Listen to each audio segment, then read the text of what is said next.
Yeah, we're going to talk about HopWRF here a little bit. We were here last year, so we're back.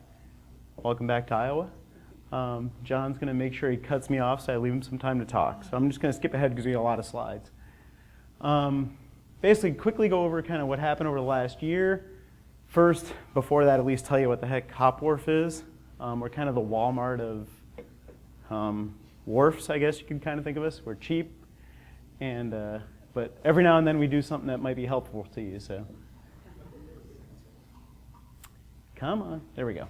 So we'll skip ahead. Basically, HopWRF is kind of a collaboration between myself, and I'm here as a student, but that's really not part of what I do as a student. That's sort of a disguise because I don't want to be here officially as a government employee, so I can pretend to be a student for a little while. But with John Wetter, who's going to follow me up here, and he is with Hopkins Public Schools, and that's kind of the big deal. This is really the part of the collaboration because they're the ones with all the resources and have the computing that we use to do this. And in essence, basically, kind of like you just heard a second ago, there's a lot of wharfs out there. Here's even more model runs you can look at. What we do, though, is we run 4 different versions of the model every 3 hours, and they go out to 18 hours. So it's kind of a short-term forecast, situational awareness thing, kind of along lines of her, but at least in a small ensemble standpoint where we run 4 different runs. And we have, the big difference is we've tried to be really responsive to user input, user feedback, try to develop web products that people seem to be interested in, that they want, and we've tried to incorporate the idea of the time-lagged ensembles. So we sort of cheat and get 8 members by using sort of the most recent 2 runs. Here's the current sort of fixed domain. So this is what's always running every day, hopefully right now. Since John and I are both here, who the heck knows, but this is where we're at. So we kind of talked about, the Hastings guys just talked a second ago how the runs they do down in Norman, which I know from talking to Matt Foster, they did some great stuff down there and they still are doing good stuff. Our domain actually always does at least partially include, the Hastings area. It doesn't have the best upstream coverage, but at least we get down in there. So this is the domain that's there 24/7. We'll talk a little bit in a few minutes about when we move the domain around for sort of significant events elsewhere. The big things here, though, is just the 4 members. 2 of them, all 4 of them are using the wrap for the initial conditions. 2 of them use separate boundary conditions. 1 member uses the NAM and 1 uses the GFS for the boundary conditions. So, basics, I'm not going to spend a lot of time on this because I want to show sort of the evolution, but this is just one example of a product of a 4-panel sort of postage stamp of output from the model. Come on. I'm pretty sure the presentations here will be available, but if anybody wants to get back and look at archived output, we actually do keep a 20-day running archive. I've had a lot of forecast offices actually ask me for this, where they want to look back at some of the output. This is the URL where you can kind of get back and look at the last 20 days, and we actually do have grid files available. Not full 3-dimensional grids, but kind of what usually the forecasters are looking for, so the boundary layers, surface fields, reflectivity, updraft helicity, that sort of thing. Those are available from every run from all 4 members at the URL there. So first, 14 months or thereabouts. For here, I'm talking about 420 days of operation. Over that time period, you'd have sort of the potential, with the way we have things set up, of over 3,000 runs, or 3,000 cycles, over 13,000 runs. So huge number, 240+ thousand run hours, which actually is over 27 years of simulated information. So it's actually a lot of potential stuff to look at. But things don't always work as planned, especially when you're the Walmart of wharfs. So there are some failures, 44 complete cycles where probably things failed while I was asleep, or John and I were having some whiskey, something happened. 56 individual runs, but when you look at the actual statistics, it's pretty good. It means, basically 98.7% for something that really has no support. It's just us kind of doing this. Most of the cycles were available, most of the runs were available, and obviously a lot of time was simulated. So I just want to show a few very, very quick examples, and somehow we always talk about what events we want to archive, like, ooh, that was a really great event, we should archive that and keep it. Miraculously, that never happens. We do a great job about talking about it. So when we look back to try to find some examples, all of this was based on something, though, that I think actually illustrates one of the benefits of kind of the system is we're extremely active on social media. So we got all of our archive data from our own Facebook or Twitter posts or Google+. So these are just some of the events. And of course, I'm not going to show anything bad, because why would I do that? So these are all examples of when things generally worked out fairly well, but at least gives you an example, a look at some of the stuff that's available. The June 20th, this is looking ahead. These are 12-hour forecasts from the 4 different members of the HopWRF. And down here, there's several images I'm going to show, and I'm not going to read through the text, but the text is basically the post that accompanied what we did on social media. And that's one thing I want to point out is we pretty much never blindly just throw out an image and say, oh my gosh, you're all going to die tonight because look at this, there's 40 inches of snow. We usually try, because we've seen those posts on social media, that's why I say that. We try to put in at least some information as far as, this is not gospel by any means. So all of our posts we usually try to accompany. So I'm just going to show that. But basically what you see in these 4 runs is you all see some sort of linear convective system moving in. And then this was an example of a spaghetti plot of updraft helicity over 50 meters squared per second squared from the different members. And we kind of talked about, okay, all the members are showing at least better updraft helicity, better chance for severe weather. And then there's just a quick snapshot. You don't have necessarily the same structure at this point in time. This was a 1 a.m., so a 6C image. And then these are the reports. John added, though, a separate time image, which does show something with a little bit better structure. And we've seen the high resolution models are certainly capable of doing this, and we've seen this time and again. But this is an example of where we used this. This is another event from last year. The next day, that was June 20th. This is the evening of June 21st. This was actually the biggest severe weather event last year in the Minneapolis forecast office. Took down, I don't know, the estimates were 4,000 trees in the metro area. One is my fence in my backyard, which was crushed, is still crushed. We'll fix it eventually. But this was an example of looking at what the model was coming up with in terms of, this was just from one particular member. Member 1, reflectivity. Now you look here, you're like, well, where is all that? All you see is this little bit of leftover. Previously, there was a little bit more coherent line, but just this little section of the bow that went into the metro area actually did quite a bit of damage with tree damage. August 6th, this is an example because not everything is linear convection, where the model is showing more individual cells. And the main thing here to point out was you had a lot of individual activity indicated north and also across southern Iowa. And then we wound up with similar activity. So like I said, I'm only showing the good examples, of course, because why would I show otherwise? But these are just some key events where we found it to be helpful in the office. Even into October, which this may be an event that someone may talk about here, at least I think it's possible. This is a snapshot from one member, 9 hours into the forecast. If you look at some other products, individual storms, which are supercells, these are the updraft helicity products from each member. So on here, you certainly get the idea of sort of this max run updraft helicity of supercell tracks, and it's showing that with differences between the members. But that's important when you're looking at this as a forecaster to get a sense of how likely is the occurrence of this. And then this is also some of the output we make available because we have the ensemble. This is a probability of a storm, a significant tornado parameter greater than 1 at a particular time, so at 0Z. So sort of showing this really tight gradient along the Nebraska-Iowa border with really high probabilities, and then things decreasing off to the north and east. And a couple of snapshots, 5 p.m. and then also 9 p.m. with some basically individual discrete supercells developing near the border, moving northeast, relatively close to the forecast.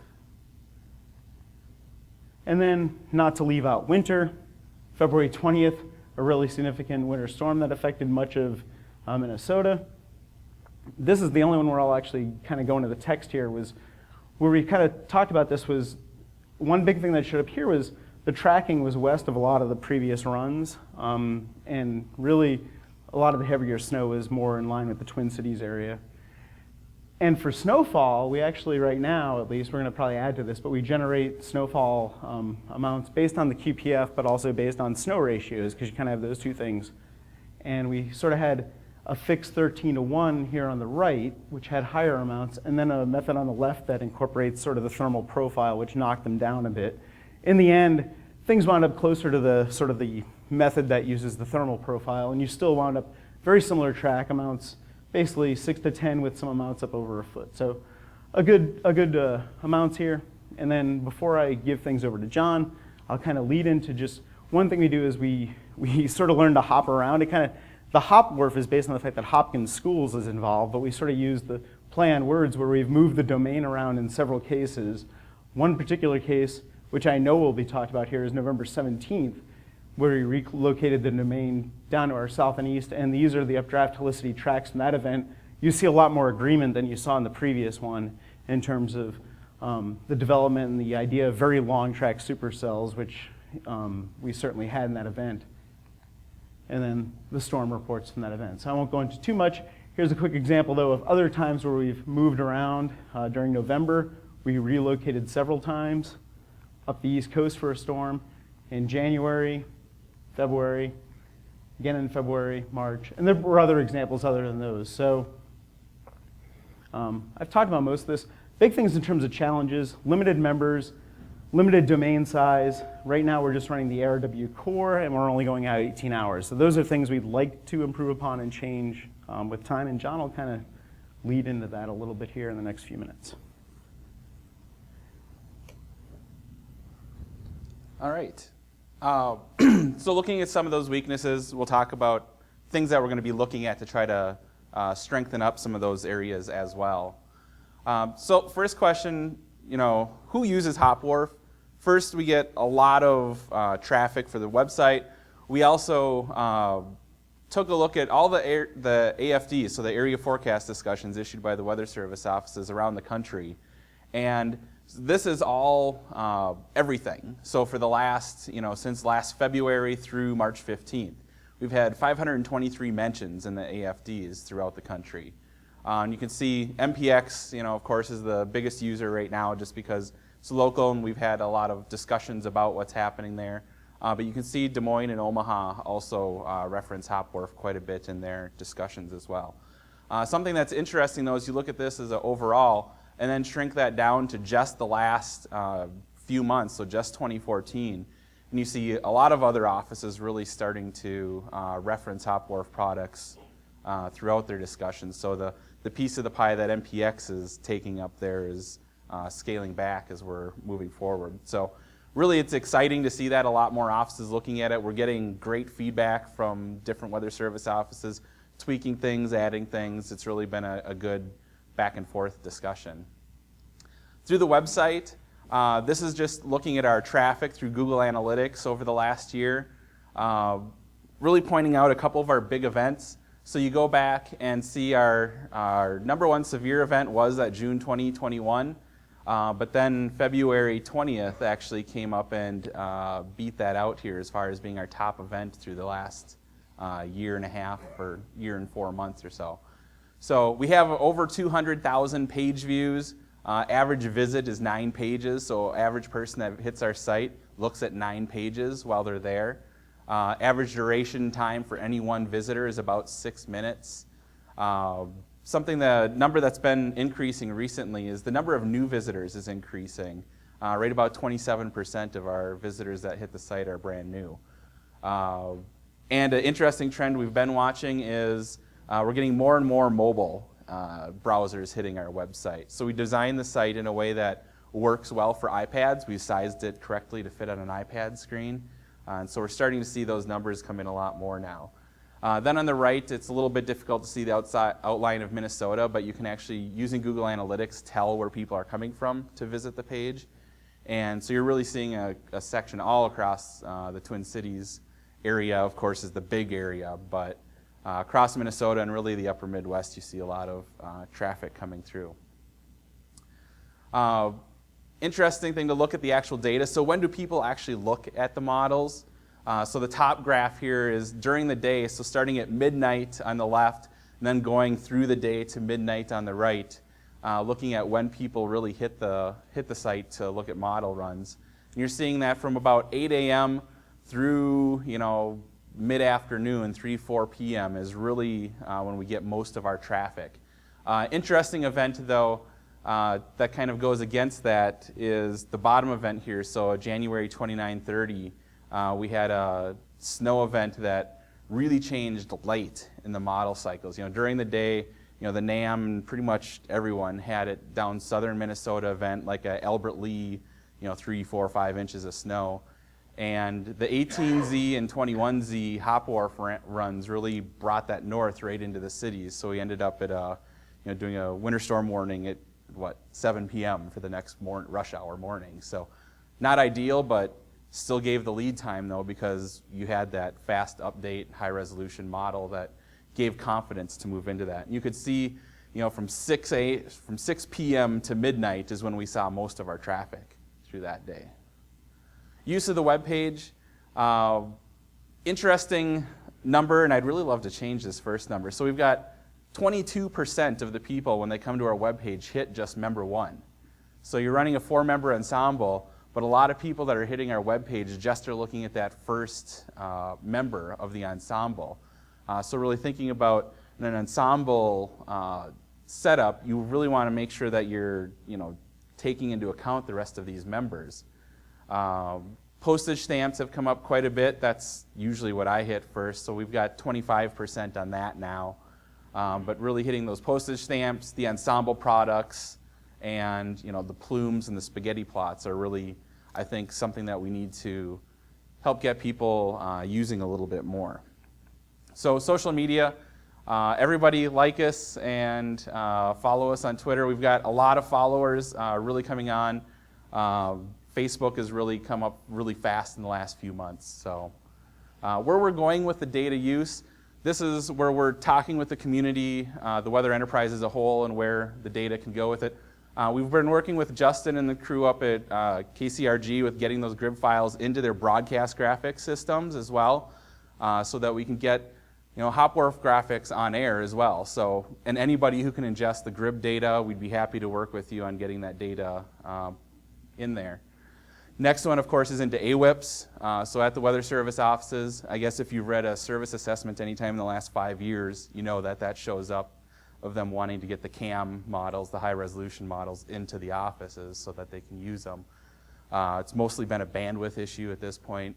That's looking to change, get a little bit better, so hopefully we'll be able to get that data in so forecasters can use that through AWIPS as well.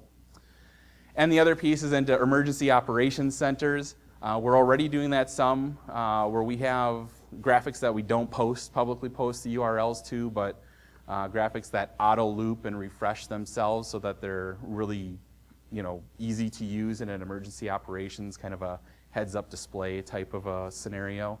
So those are really the 3 things that we're working on as far as getting the data out to folks to be able to use even more. Future expansion. So as Tom mentioned, we've purposefully chosen expensive schemes, microphysics, all the other pieces to try to differentiate the HopWRF output. We'd love to expand the domain. We'd love to add additional dynamic cores, more members, of course, put some perturbations in the initial conditions. The challenge, of course, is extra computing power. We're running 2 nodes right now. To add a node on this to give you an idea of it is about $10,000 per node. So as you continue to add into that, you really have to look at funding abilities. So where do you get funds for that compute power? Is that through partners? Is that emergency management, media, other public avenues? Something that we're looking at right now is to actually crowdsource it. We will be having a Kickstarter project where we're going to look at trying to do some crowdsourced funding to expand the HopWRF capabilities. So take a look at that on our website coming pretty darn soon. Another project that we've really looked on, it's kind of interesting, the HopWRF, we like to occupy both ends of the modeling domain, I guess, so the really short fuse, 18-hour runs. And now we have the HopWRF CFS, the climate forecast system ensemble product page as well. So trying to look at a variety of ensemble products, really get out in that week 3 to 6. So the first 18 hours and week 3 to 6, everything else in between is details. That's. So looking at the, a lot of basic products we have out there, the 500 heights, the 850 heights and temps. But we've also added, for the storm chasers in the room, we've added a lot of convective parameters in there now. So you can kind of eye it out, in that 3 to 6 week range. Do I start hedging my bets on vacation, or what do we do there? So take a look at that as well. Where to find us? Feel free to email me or Tom. We've got the main website out there, but of course, follow us on Facebook and Twitter. So, thank you.